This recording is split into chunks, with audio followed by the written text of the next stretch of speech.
Hey, it's Paul with RackOutfitters.com, here to show you the Yakima TimberLine JetStream base roof rack system. On the vehicle behind me, we have the front bar pre-installed. Here on the bench in front of me, we have the JetStream bar with a TimberLine tower pre-installed on one half, and then all the parts that are needed to reinstall the other end of the bar. So we're going to go over all the details of how that's done. So for starters, the TimberLine is designed for vehicles with raised rails. It connects using a flexible stainless steel rubberized band. That band wraps underneath your side rail, giving it a very secure protective fit. So it's strong stainless steel, rubber. Also the base here where it rests on top of the side rails is also rubberized. So overall it will give you a very good grip and protect that side rail for you.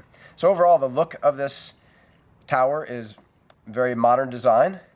It has a two-tone cap on the front, the gloss finish and matte finish. And let's go into some of the details of how this tower works. So for starters, I'll take off the cap. You notice there's the three dots there and they're on both sides. You just squeeze those and that'll allow this cap to come off. Now this cap is part of Yakima's same key system, the SKS lock core system. So it's possible to remove this plug and insert a Yakima lock core in its place, giving this tower excellent security and a strong theft deterrent. So behind that are the fasteners that would allow you to disassemble and remove the tower from your side rail. So firstly, we have this fastener, which is the one that actually allows for slack and takes away the slack of this stainless steel band.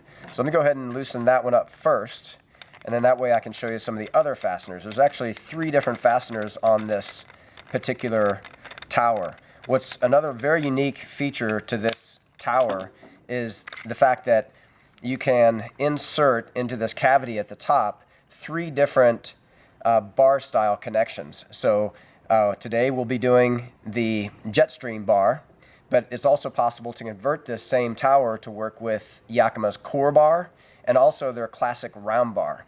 So that makes this extremely versatile tower to work with. Okay, so the next thing in the instructions, it'll say to loosen the fastener that's deep inside of this tower. And they say to loosen it 8 full turns. So my wrist just goes in half turns, so I'll do 16 half turns to equal the 8 full turns. 1, 2, 3, 4, 5, 6, 7, 8, 9, 10, 11, 12, 13, 14, 15, 16, 17, 18. Okay, now what that's doing is that's loosening this threaded post here, and that's going to allow us to connect the parts that make this tower connect to the JetStream bar. So the first step here is a snap-in adapter. So we'll just snap that in. It has a positive feel, so you know it's snapped. And then next, I'm going to flip it upside down and show you the access point to another fastener. Now it's important to know that this threaded post actually goes right over the top of that fastener, but Yakima provides a special tool with a ball end on it to allow you to come in at a slight angle to access that fastener. So I have that loose enough to where it has some flexibility, and then I'll go in at a slight angle and just kind of find where it connects, and you can tell, I can already feel that I've engaged with that. And then next I'll go ahead and take this second part and go ahead and get it threaded on. Now another aspect to this tool is that it has built-in factory torque settings in the tool. So right there I've stopped, but I need to keep going until you hear those clicks. That click ensures that you've tightened it fully to the factory specifications. Now it's in there still kind of tight, so you just have to pull straight out with it, maybe kind of wiggle it a little bit, and it comes right out. So that is a one-time setup for this tower for the JetStream bar. So I'm gonna next flip the bar upside down, and on the underside of the bar we have a track. A unique feature to the JetStream bars is the track runs the entire length of the bar. So you can use the recommended length bar that is in the Yakima Fit Guide, or if you have the need to go with an extra long bar, there's nothing that will stop you from from running this tower deep into the bar with a lot of overhang. So for people that are carrying multiple kayaks or have other special carrying needs, this is not going to restrict you from doing that. Okay, so next you'll see on the bar are some incremental measuring points. These points are not applicable to the TimberLine installation. These are for another foot design that they have called the baseline. So we can skip that. Over here though, we have another engraved arrow. Now that arrow is indicating the dead center of the bar. Now that's going to help us to get the towers positioned on the bar so that you have an equal amount of bar hanging past the tower. And so we'll get into that in more detail in a moment. But first let's go ahead and slide this tower onto the bar, and I'll just do a trial to see if it's loose enough. So I got that loose, and I'm just going to go ahead and slide it in. If you get too much resistance, just bear in mind you have this rubber here that sometimes can hang up, or it may just not be loose enough. Your 16 half turns or 8 half turns may not have been quite enough, so you might have to go just a little bit more than that. But this one you can see slides without any resistance, and that's going to allow us to get things set up perfectly. Now, while it's upside down here, let's point out this molded in line. Now that's very important. Yakima indicates that this line is intended to be directly top dead center of your side rail. And so what we can do to make that happen very easily is we can go behind me and we can measure the center of the side rails. Let's just do that and I'll show you. I've got a measuring tape here. It's a rigid type measuring tape. Now bear in mind that side rails are rarely ever actually parallel. So the measurement that you take for the front bar could be entirely different for the rear bar. So what we want to do is anticipate where we want this bar. And in this particular application, we're going for a 29-inch bar spacing. So I'm going to measure from here to 29 inches. And then I'm going to use this mark and go straight across and find out exactly what the dead center, center to center is on these. So as I pull the measuring tape back towards me, I'll see that the end of it is kind of rising up towards the center of the bar. And then I can look down and see that 39 inches is the center, and that's the measurement that we're going to go with. Now we'll take that measurement and divide it in half, and then come back to this arrow. So 39 divided in half is 19 and a half. So I'll put my end of my measuring tape here and bring the measurement and get my 19 and a half right on that line. So there we are right there. So that's your 19 and a half. So now we can be confident that the amount of bar overhang will be equal on both. Now I'm going to go back to that fastener, the one that we originally loosened the 8 full turns, and I'm going to go ahead and tighten that, and we're going to tighten it all the way to where this tool clicks again. That way we know again it's at the factory settings, and there's no guesswork that it's not tight enough or over tightened, so that's it. So we know it's perfectly tightened to factory specifications. Okay, next, this rubber strip. It's very important that we fill in these gaps. These gaps will generate severe howling and whistling if the rubber strip is not in place.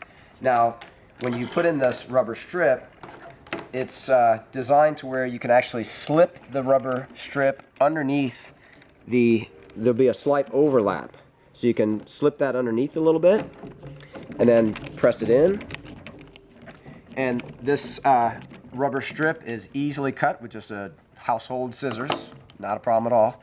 Now here, same thing, we can overlap that just slightly.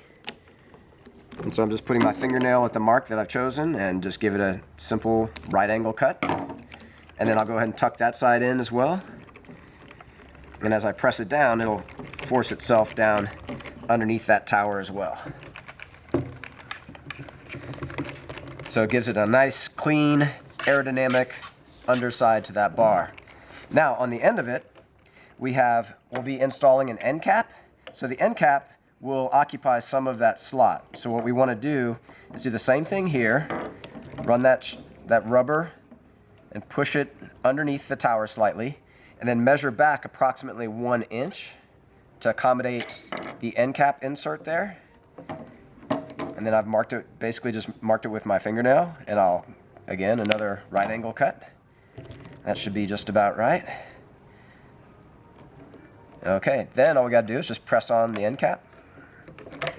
By the way, there is this hole that's here is intended to snap against, if you can see it there, it's a small little detent that will hold that end cap securely in place where there's no possibility of it blowing off. So we got a little bit of overlap there. So let's go ahead and back that off. And I'm going to go ahead and take off just about 1/8 of an inch so that it leaves that hole clear. Okay, that's good.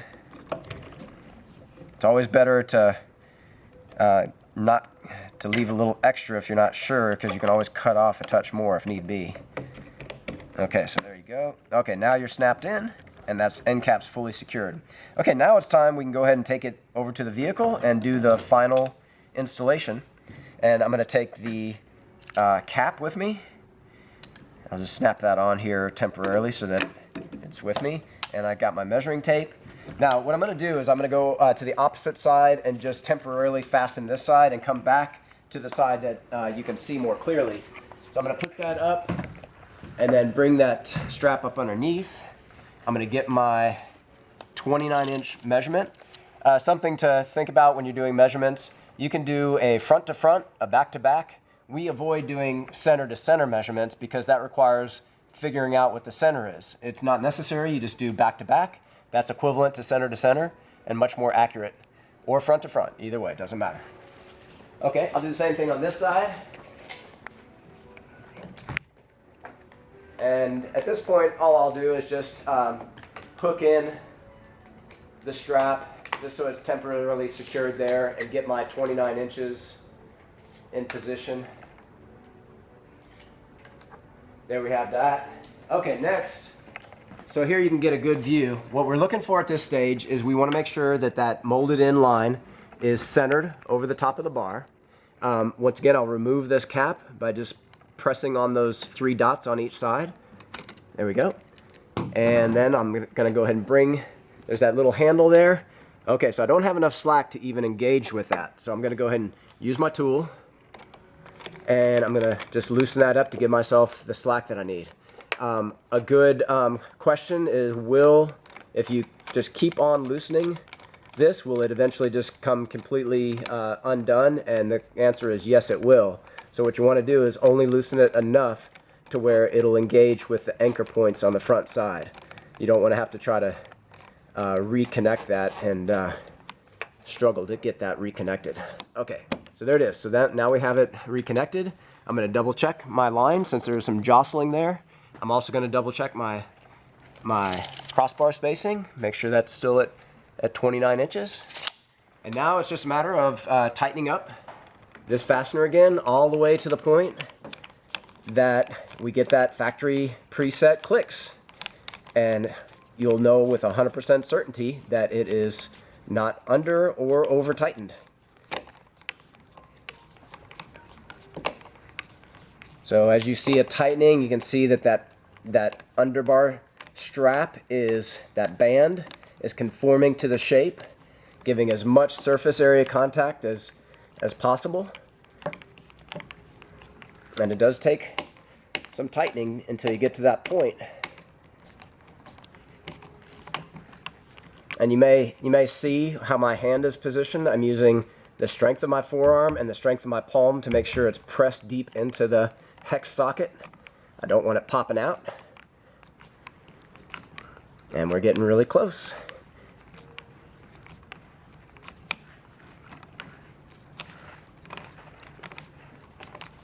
There it is. So now we have our click, and we can be 100% confident that that is securely fastened. Okay, now we'll go ahead and reinstall our cap. Don't forget, we highly recommend inserting Yakima SKS locks. And you just, by the way, there's guides, these 2 guides, and those 2 posts. You just get those in alignment, and then press forward, and that's fully engaged. So those are all the steps of installing the TimberLine JetStream base roof rack system. This product and the full line of Yakima products are available at rackoutfitters.com. and we thank you for watching.